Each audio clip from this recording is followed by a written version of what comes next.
Ok, donc aujourd'hui on va faire une vidéo sur le manche de faux en bois de la Frontière.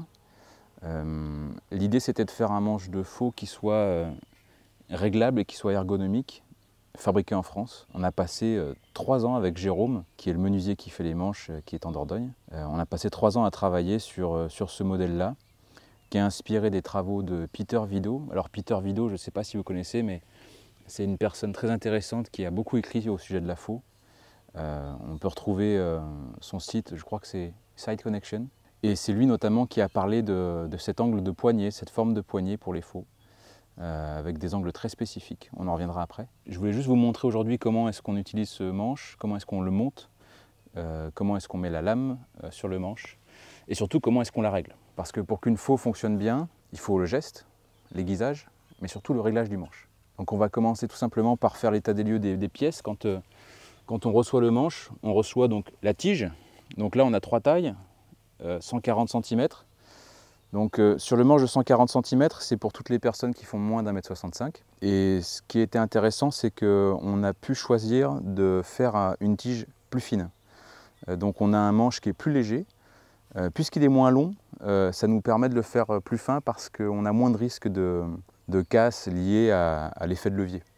Plus le manche est long, plus il y a un effet de levier qui est fort et qui peut contraindre le bois. Et ensuite, on a le manche d'1,60 m pour toutes les personnes qui font jusqu'à 1,85 m.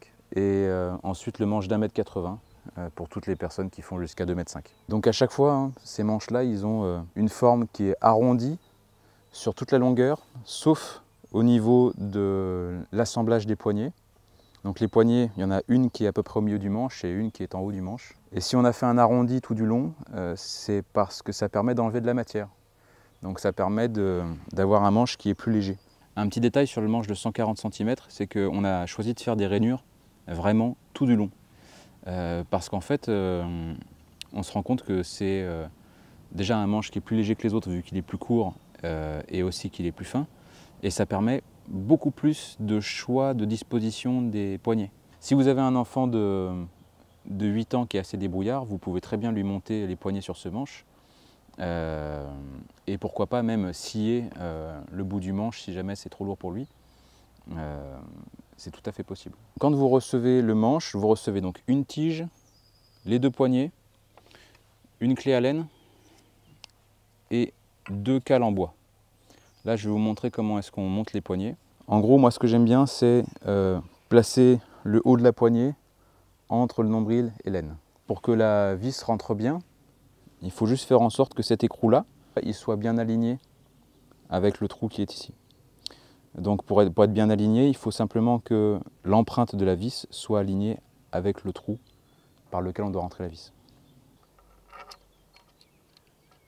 Voilà, on n'est pas obligé de serrer non plus trop fort. On pourra toujours resserrer un peu plus tard. Le but du jeu, c'est que quand on fait ça, la poignée ne bouge pas, quoi. Donc là, on a un bon serrage. Pour la deuxième poignée, en règle générale, on met la poignée la plus haute à au moins une coudée au-dessus de la poignée centrale. Donc une coudée, c'est du coude jusqu'au bois tendu. Donc là, moi, ça arrive à ce trou-là. J'aime bien être un peu plus large. Donc je passe au trou supérieur. C'est aussi pour vous montrer que c'est à vous de trouver votre confort. En règle générale, on change aussi l'espace des poignées selon le terrain sur lequel on fauche. Donc c'est intéressant d'avoir une poignée plus loin si vous travaillez par exemple en bas d'une pente. Donc dans ce cas, c'est intéressant d'avoir cette prise plus large pour pouvoir faire un mouvement beaucoup plus confortable sur une pente. À l'inverse, si par exemple vous êtes en haute pente et que vous devez faucher en dessous, vous avez intérêt à mettre la poignée plus proche de l'autre. Parce que dans ce cas-là, vous avez une prise qui est plus étroite et ça vous permet de mieux garder votre équilibre que si vous avez les bras qui partent de manière plus étendue autour de vous. Par rapport au poignet, vous pouvez voir qu'il y a un angle qui est assez original. Donc en fait, on a un angle de 10 degrés vers le bas et 10 degrés vers l'extérieur. Et ça, c'est ce qui permet vraiment d'avoir une prise en main où on a l'impression que vraiment le manche tombe dans les mains. Et on n'a pas les poignets qui sont cassés. Donc ça permet vraiment de faire un geste qui est des plus confortables. Rien à voir par rapport aux manches du commerce. L'intérêt d'avoir fait un manche qui est parfaitement droit, c'est aussi de garder de la robustesse. En fait, nous, quand on fabrique ce manche, on va chercher le bois directement en scierie, on choisit les plateaux de frêne et on choisit la fibre du plateau. Donc on est certain à chaque fois où est-ce qu'on va faire notre débit. Donc là, la fibre du frêne, elle est parfaitement alignée quasiment tout le long du manche. Le plus important, c'est qu'elle soit alignée sur cette première partie-là. C'est là qu'il y a le plus de contraintes, il y a le plus d'efforts. Et à cet endroit-là, on choisit la meilleure qualité. Le problème, c'est que souvent, on a des manches plus esthétiques qui existent, qui sont galbées, mais qui ne sont pas galbées à chaud, avec une étuve, et qui sont donc sciées. Et ce sciage, eh ben, il ne va pas respecter forcément le sens des fibres, et il peut rendre le manche plus fragile. Pour nous, le but du jeu, c'est vraiment de garder le côté utile et pratique, sachant que le galbe n'est pas forcément nécessaire sur ce type de manche. Il faut savoir que l'anneau qui est fourni avec le manche, on le teste à la visseuse. Donc vous avez un gros coin en bois qui est placé en bout de manche quand vous achetez notre manche. Il ne sert pas à grand chose, c'est juste pour notre test, pour voir si les soudures de l'anneau fonctionnent bien et qu'elles ne vous lâcheront pas quand vous en aurez besoin. En dessous de cet anneau, on découvre deux choses. On a une plaque en inox ici, qui est une plaque très épaisse qu'on fait fabriquer à tiers et qui permet de protéger le manche d'un coup un peu malheureux dans une motte d'herbe qui ferait que la lame mettrait un gros coup de levier à cet endroit-là et aurait tendance à fendre le manche.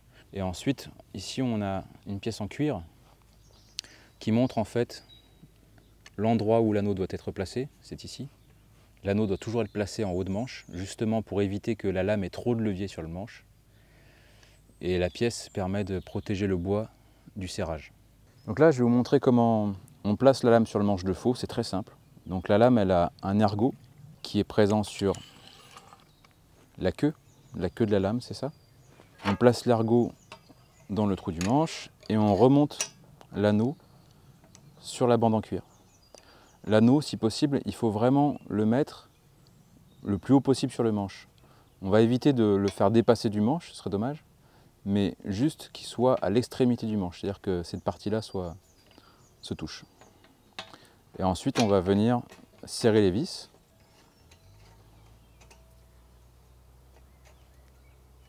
Voilà. Dans un premier temps, ce n'est pas la peine de serrer à fond, on va juste serrer avec la clé Allen mis de cette manière-là. Donc de la manière où on a le moins de levier possible. Donc on va passer au réglage de la lame par rapport au sol. Donc ça, c'est un point qui est très important. C'est pas compliqué à faire, il faut juste le connaître. Je vais vous expliquer pourquoi c'est important. Parce que si votre lame elle est trop proche du sol, elle est trop rasante, alors elle va très bien couper sur une pelouse, elle va très bien couper sur un terrain très plat, mais elle va s'user prématurément parce que le tranchant sera beaucoup plus en contact avec la terre. Par exemple, s'il y a eu un gros orage, qu'il y a eu de la grêle, il y a eu des projections de terre sur les tiges, donc votre tranchant va toucher cette terre et se désaffûter plus rapidement. Si vous avez un terrain irrégulier, un tranchant très près du sol, bah forcément il va se prendre plus facilement les taupinières, des cailloux qui sont affleurants ou ce genre de choses. Donc ce qu'on veut, c'est un tranchant légèrement relevé. Souvent on parle d'1 centimètre par rapport au sol. Et on peut même aller au-delà d'1 centimètre pour des fauches tardives par exemple. Quand on fait de la fauche tardive, quand on fauche sur un terrain qui est en friche ou sur des herbes qui sont très très hautes, ça peut être intéressant d'avoir un tranchant encore plus haut qu'1 centimètre parce qu'à ce moment-là, l'angle d'attaque est différent. L'angle d'attaque va être plutôt de 45 degrés sur les fibres des herbes et on observe moins de friction, le travail est plus confortable, ça demande moins d'efforts. Par contre, forcément, on n'aura pas un résultat qui sera très net. On ne cherche pas à faucher une pelouse de toute manière. Et ce qui est idéal, c'est de se mettre sur un sol qui est plat. Le tout, c'est de porter les chaussures avec lesquelles vous allez faucher et d'avoir une posture comme si vous alliez faucher, c'est-à-dire les jambes écartées comme les épaules, les bras assez détendus. Et ensuite, on va mesurer, avec mon réglage des poignets, la hauteur du tranchant par rapport au sol. Donc là, pour mesurer, il y a plusieurs solutions. Je vous en montre une que j'aime bien, c'est juste de caler le manche dans la position où je suis, donc je vais mettre d'une chaise tout simplement. Donc là, je suis à peu près entre 0,5 et 1 cm. Donc là, je vais être bien réglé pour faire une tonte très rase sur une zone qui est régulièrement fauchée. Moi, ce que j'aime bien, c'est avoir un tranchant un peu plus élevé, comme ça, il s'use moins. Il y a plusieurs choses qui influent sur la hauteur de la lame par rapport au sol. Il y a la posture. Plus je vais mettre ma lame loin de moi, plus le tranchant va être baissé. Plus je ramène la lame près de moi, plus le tranchant va être relevé. Donc là, en soi, si je veux relever le tranchant, je peux très bien me dire que je baisse mes poignets. En baissant mes poignets, je vais rapprocher la lame vers moi. Ce que je peux faire aussi, si je veux garder cette distance entre moi et la lame, c'est de mettre une cale. Je vais vous montrer les cales qu'on va utiliser. C'est celles qui sont fournies avec le manche, il y en a deux. Donc une de 5 mm et une de 10 mm. Donc la cale, elle vient se mettre entre la queue de la lame et le manche. Donc là, on va desserrer les vis et on va venir mettre cette cale. Je visse un petit peu, juste de quoi laisser passer le coin. Je place le coin de cette manière-là. Donc pareil, hein, on le laisse à l'extrémité du manche. Je vais resserrer les vis et comme tout à l'heure, je ne vais pas serrer à fond tout de suite parce qu'on a un dernier réglage à faire. C'est celui de la fermeture de la lame. Donc là, je vais la caler à nouveau. Hop. On va recalculer. Normalement, on doit être un peu au-dessus de 1 cm. Donc on se met bien en position de fauche, comme d'habitude. 1,3, 1,2. Donc là, au moins, j'ai un tranchant qui ne va pas s'user trop vite. Maintenant, on va régler la fermeture de la lame. Ça, c'est un truc qui est très important. Souvent, on a la flemme, on ne le fait pas. Je sais de quoi je parle parce que pendant des années, je ne m'inquiétais pas de ça. Mais la fermeture de la lame, elle va définir la quantité d'herbe que la faux va prendre. Plus l'angle d'ouverture va être important, plus on va prendre d'herbe. Plus on va prendre d'herbe, plus il y aura de friction. Et cette friction-là, elle est fatigante. Donc en fait, il faut trouver le bon réglage. Si je ferme totalement ma lame, donc là j'appuie comme ça parce que tout à l'heure, je n'ai pas serré les vis. Si je ferme totalement ma lame, alors ça dépend, hein, des fois ça peut être le bon réglage. Ça dépend des lames, de la manière dont elles sont forgées. Mais là, si je le ferme totalement, ce qui peut se passer, c'est que du coup, je prends très peu d'herbe. Donc, il va y avoir beaucoup moins de friction. Mais ce qui va se passer aussi, c'est que je vais mettre beaucoup plus de temps à faucher. Parce que forcément, à chaque fois, je prendrai très peu d'herbe. Donc, pour trouver le juste milieu, il y a deux techniques qui sont assez simples. Je vous en montre une première. Vous posez votre manche au sol, comme ça. Soit vous allez noter avec un petit crayon, soit, moi c'est du bois, donc je peux me permettre de faire un petit marquage avec le talon de ma faux. Et ensuite, je vais simplement faire pivoter ma lame pour voir où est-ce que la pointe arrive par rapport au marquage que j'ai fait avec le talon. On a quasiment 15 cm de différence entre le talon et la pointe. En règle générale, on calcule avec les doigts avec cette technique. Donc quand on a une lame qui fait entre 60 et 65 cm, on veut à peu près 3 doigts de différence entre la marque du talon et la marque de la pointe. Notez que la pointe est toujours en dessous du talon. Donc pour des lames qui sont entre 60 et 65, on met 3 doigts. Entre 70 et 75, on va en mettre 4. Et pour des lames comme celle-ci qui fait 80, et pour celles qui font aussi 90, on va se dire qu'on met 4 doigts plus 1, donc 5 doigts. Donc là, grosso modo, si je refais mon marquage d'origine, il faudrait que ma pointe arrive là. Pour bien faire mon réglage, j'ai besoin d'une lame qui se tient quand même assez bien. Là, vous voyez, elle est beaucoup trop lâche. C'est-à-dire qu'elle ne tient pas en position. Donc, j'aime bien serrer les vis un petit peu plus. Alors, je fais attention que ma cale en bois soit bien placée. Voilà, je serre quand même assez fort, mais toujours avec un petit levier, avec le petit levier de la clé Allen. Et là, normalement, ça doit me permettre de... Voilà. Là, à ce moment-là, vous voyez que si je force un peu sur la lame, elle change de position, mais elle reste en place.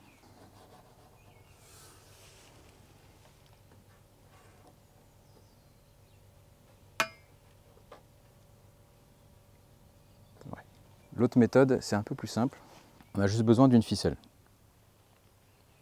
Donc la ficelle, on va venir juste la mettre autour de la poignée centrale et on va la tendre jusqu'à notre talon.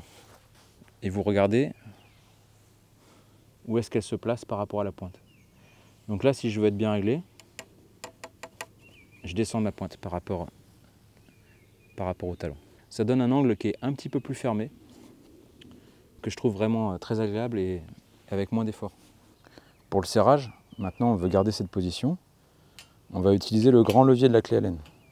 Donc d'abord la première vis, ensuite la deuxième. Il ne faut pas hésiter à bien serrer. Une fois qu'on a vissé la deuxième, on va remettre encore un coup sur la première et ainsi de suite. Voilà. Et donc là, normalement, quand on essaie de bouger la lame en faisant levier, l'angle ne va pas changer au niveau du serrage. Là, on a une lame qui est bien réglée sur son manche, qui va être agréable à faucher. Il y a 3 choses qui font qu'on fauche bien, c'est l'aiguisage, le manche et puis le geste. On peut faucher par tout temps, on peut faucher en toute saison, simplement qu'il faut s'adapter. Quand on a un battage qui n'est pas très fin, quand on martèle pas la faux, quand on l'aiguise à la lime ou que à la pierre, je recommande vraiment de faucher après une pluie ou le matin quand il y a la rosée, parce qu'à ce moment-là, les tiges sont humides, elles sont plus lourdes, et donc elles réagissent mieux à la coupe. Par contre, voilà, quand on a un aiguisage qui est bien fin, avec une faux qui est martelée, on peut même travailler par temps sec, il n'y a pas de souci. L'autre chose qui est importante, ce que je disais, c'était le geste. On n'a plus l'habitude de voir des gens faucher, donc c'est compliqué de se rendre compte. Même dans les films, souvent les acteurs ne savent pas comment utiliser une faux. Alors on se retrouve souvent avec des gens qui ont des faux qui ne sont pas bien affûtés, pas bien aiguisés, et qui vont faire de grands gestes, comme ça. Donc qui sont assez violents, et qui vont qui vont chercher en fait à mettre de la force pour couper. Il vaut mieux prendre une houe à ce moment-là, parce que ça marchera mieux. La faux, elle est vraiment faite pour travailler en douceur. Elle est capable normalement de venir trancher l'herbe sans effort. Là par exemple, si je la tiens que du bout des doigts, elle fonctionne. Donc la faux, elle doit toujours rester au sol, d'accord? On peut lui donner un petit peu d'élan éventuellement en la soulevant légèrement avant de faire son geste. Mais dans tous les cas, on ne la soulève pas. Ça ne sert à rien de se fatiguer pour rien. Donc ce qu'on va faire avec notre faux, ça va être un geste qui est circulaire. Il existe des manches de faux pour droitier et pour gaucher. Là, on a un manche de droitier. Je ne le spécifie pas sur le site parce qu'en fait, je me rends compte que beaucoup de gauchers s'en sortent très très bien avec ce genre de manche. Parce qu'on n'est pas sur un sécateur, on n'est pas sur une faucille, on n'est pas sur une doloire. On est sur un outil où le geste est le même qu'on soit droitier ou gaucher. C'est-à-dire qu'on a un geste qui doit aller de droite à gauche, puis de gauche à droite. Et en fait, celui-ci, il est pareil qu'on soit gaucher ou droitier. Ce qui est difficile, c'est que quand on est gaucher, on a très très peu de choix de lames de faux. C'est difficile d'avoir des lames qui sont disponibles en plusieurs tailles, en plusieurs épaisseurs. Par exemple, si on veut faire de la fauche tardive, je trouve ça un peu compliqué d'en avoir. Ce que je conseille à tous les gauchers, c'est d'abord d'essayer un manche classique et puis regarder quelles sont les sensations pour vous. Parce que dans la plupart des cas, on s'adapte bien mieux qu'avec avec des ciseaux de droitier ou ce genre de choses. Et ça vous permettra d'avoir plus de choix au niveau des manches et des lames de faux. La faux, elle coupe en cisaillant. Donc pour cisailler, il faut donner un effet à notre tranchant. C'est-à-dire qu'il faut le faire circuler. Ça implique une rotation. Au niveau de la posture de fauche, j'ai juste les jambes écartées de manière à ce que mes pieds soient un peu plus écartés que mes épaules, ou en tout cas un peu alignés. J'ai les genoux un peu fléchis, je suis tranquille. Et à ce moment-là, je vais simplement faire travailler mon bassin, je vais pivoter mon bassin, et je vais toujours garder ma lame au sol. Donc là, je suis juste en train de tracer un demi-cercle devant moi. Et quand je commence à avoir le bon geste, ce qui peut se passer, c'est on va commencer à s'occuper du poids du corps. Parce qu'il faut toujours, avec les outils manuels, utiliser un maximum votre poids, ou en tout cas le poids de l'outil, pour s'aider de la gravité. Donc là, ce qui se passe, c'est que je peux balancer mon corps à droite quand ma lame est à droite, puis à gauche quand ma lame est à gauche.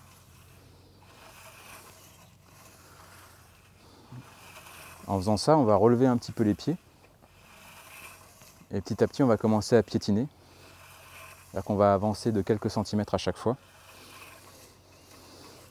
Et puis après, on va se mettre à synchroniser aussi sa respiration avec la faux. On inspire quand elle va à droite. Et on expire quand elle va à gauche. Donc ce geste-là, on peut l'adapter, on peut faire à peu près ce qu'on veut. C'est-à-dire que si je veux faire un plus petit demi-cercle, je peux par exemple faire plus de rotation et avoir un cisaillement qui prend beaucoup moins de place. Par exemple, si je suis dans un endroit étroit, Et je peux aussi avoir un mouvement plus latéral pour vraiment faucher de grande largeur.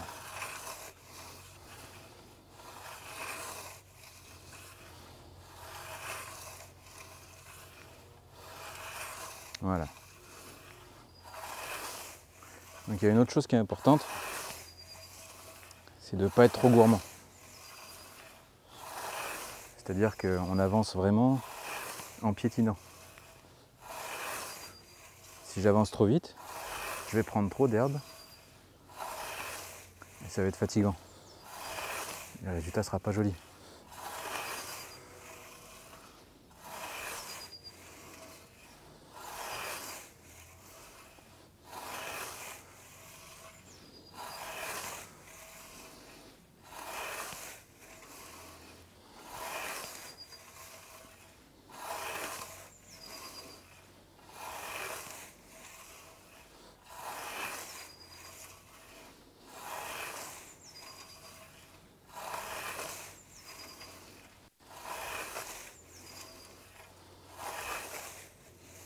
Ah, et bien là je viens de me prendre une taupinière.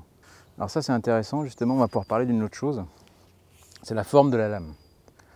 Là je suis sur une lame qui est plutôt plate, c'est-à-dire qu'elle n'est pas très bombée derrière, elle est plutôt plate. Et elle n'a pas trop d'effet entre la semelle qui est au niveau du talon et la pointe. Souvent on a des lames qui vont partir avec une pointe qui est plus haute que le talon. Et ça, c'est des lames qui sont faites pour les terrains irréguliers. Celle-ci, elle est plutôt faite pour un terrain régulier, mais avec des herbes difficiles à couper. C'est une faux que j'utilise plutôt sur une fauche tardive. Là, je pourrais utiliser une faux qui est beaucoup plus fine et qui pourrait être intéressante si elle était bombée. Donc c'est pas très grave, mais à ce moment-là, ce qui est important, c'est de repasser un coup de pierre. La pierre, elle vient redresser le fil de la faux et elle vient aussi lui donner des micro-dents. C'est vraiment microscopique. Au bout du manche, il y a une sorte de pointe qui permet de tenir le manche efficacement sans qu'il se mette à glisser. Et moi, ce que j'aime faire, c'est tenir ma lame comme ça et utiliser ma pierre tout le long de la lame et en utilisant ma main gauche à chaque fois pour faire descendre ma lame de manière à ce que ma main gauche et ma main droite soient proches l'une de l'autre pour que je puisse vraiment avoir de la force. Alors vous faites attention quand vous faites ce geste de ne pas aller vers la droite et de ne pas aller dans le sens du tranchant. De ne pas vous rapprocher du tranchant. Il faut toujours fuir vers le bas.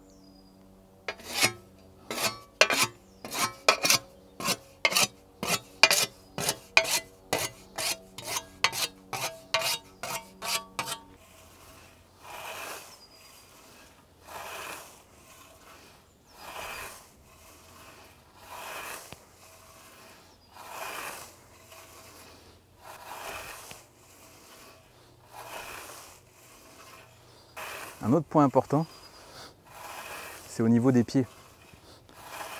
Pensez bien à mettre vos pieds vers les extérieurs. De cette manière-là, ça déverrouille votre bassin.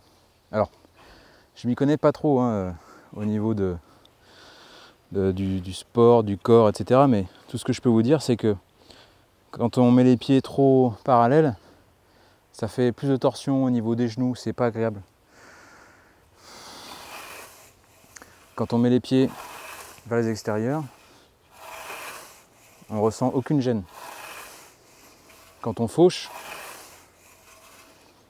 il faut qu'on soit presque capable de se reposer, de penser, de réfléchir à des choses.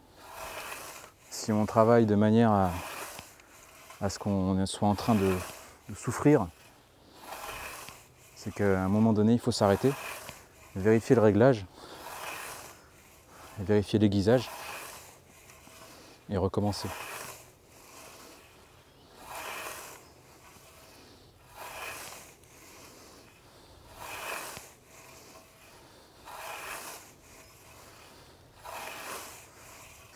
Quand on a l'impression que c'est un peu plus difficile, on a tendance à se dire « Ah, l'herbe est plus épaisse ici » ou elle est plus dense.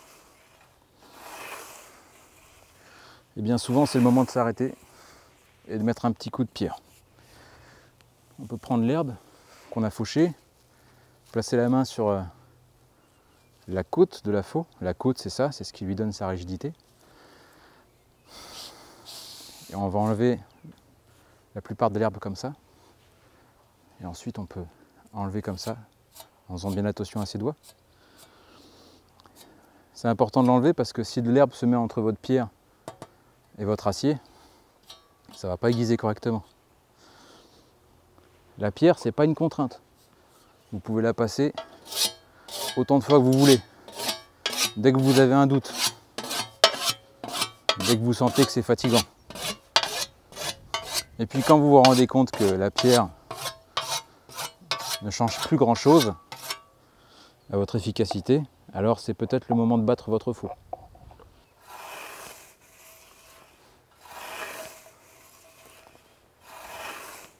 Alors ça peut être intéressant aussi de montrer à quel point on peut être précis avec la faux. Par exemple, c'est juste pour montrer le fait qu'on ne travaille pas en force avec la faux. Par exemple, disons que ça c'est un arbre que je veux absolument garder. Je vais faucher autour de lui. Sur la lame, je vais venir travailler avec la pointe. Et je vais faire en sorte que ma pointe, elle soit toujours en train de fuir la tige de l'arbre ou de la plante que je veux garder. C'est-à-dire que jamais la tige que je veux garder doit être dans la trajectoire de la lame.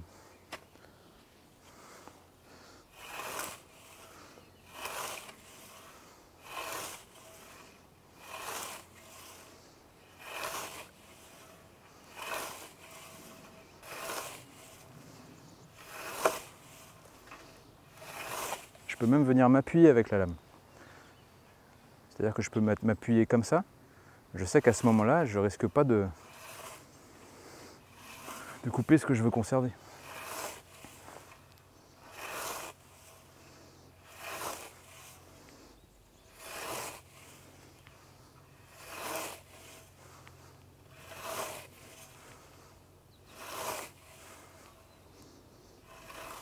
On me demande souvent ce qu'il faut faire pour l'entretien du manche. Il n'y a pas grand-chose, si ce n'est on peut passer de l'huile de lin sur la totalité du manche, sur les poignets, même sur le cuir, sur les parties métalliques. L'enduire de lin tous les ans, par exemple, c'est une très bonne chose pour le bois. Ça lui permettra d'être plus résistant si vous avez, par exemple, un temps qui est très humide, si vous habitez en bord de mer, ou choses comme ça. Ça peut être très agressif pour le bois. Et bien sûr, laissez pas votre manche ni votre outil sous la pluie. Mettez-le juste à l'abri, pas forcément à l'intérieur, mais en tout cas sous abri, pour pas qu'il prenne la flotte.